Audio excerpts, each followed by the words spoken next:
सातारा शहरात राहत असलेल्या एका अल्पवयीन मुलीने युवकाच्या त्रासाला कंटाळून जीवन संपवल्याची घटना मनाला सुन्न करणारी आहे आणि समाज म्हणून हिंदूंनी आता तरी डोळे उघडावे हे सांगणारी आहे। आत्महत्येचे कारण होता जिहादी सलीम मोहम्मद खान। बाललैंगिक अत्याचाराच्या गुन्ह्यात जामिनावर मोहम्मद खान बाहेर होता। आधी मैत्री करून याने या मुलीवर बलात्कार केला।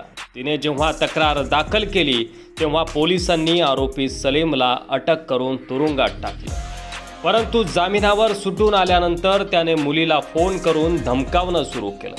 तुला आणि तुझ्या आईला जिवंत सोडणार नाही अशा धमक्या तो देऊ लागला आणि याच त्रासाला कंटाळून तिनं आत्महत्या केली। यापूर्वीही तो दूरध्वनीवरून वारंवार त्रास देत असल्याचा तक्रारीत उल्लेख आहे। दुसरीकडे लातूरमध्ये ही अत्यंत धक्कादायक घटना घडली आहे। 70 वर्षीय महिलेवर विकृत जिहादी मानसिकतेच्या मुन्सूर सादिक वोगाडे याने अत्याचार करून त्यांचा खून केला। एवढंच नाही तर त्याच्या मृतदेहावर देखील तो पुढील 2 दिवस अत्याचार करत होता। गावी गेलेली मनसूरची आई जेव्हा परतली तेव्हा तिला हा सगळा प्रकार समोर आला आणि त्यानंतर पोलिसांनी आरोपीला ताब्यात घेतलं।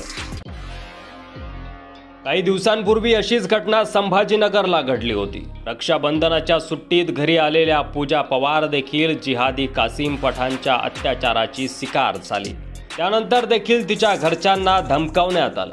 प्रेम संबंध ठेवले नाही तर घरच्यांना संपवून टाकेन अशा धमक्या आरोपी या मुलीला देत होता।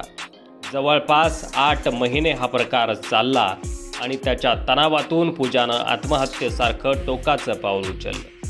या अशा घटना सातत्यानं घडत आहेत कारण या जिहाद्यांना पाठबळ देणारे पक्ष काँग्रेसचे 4-2 आमदार 4-2 खासदार निवडून काय आले यांची हिंमत वाढली आहे।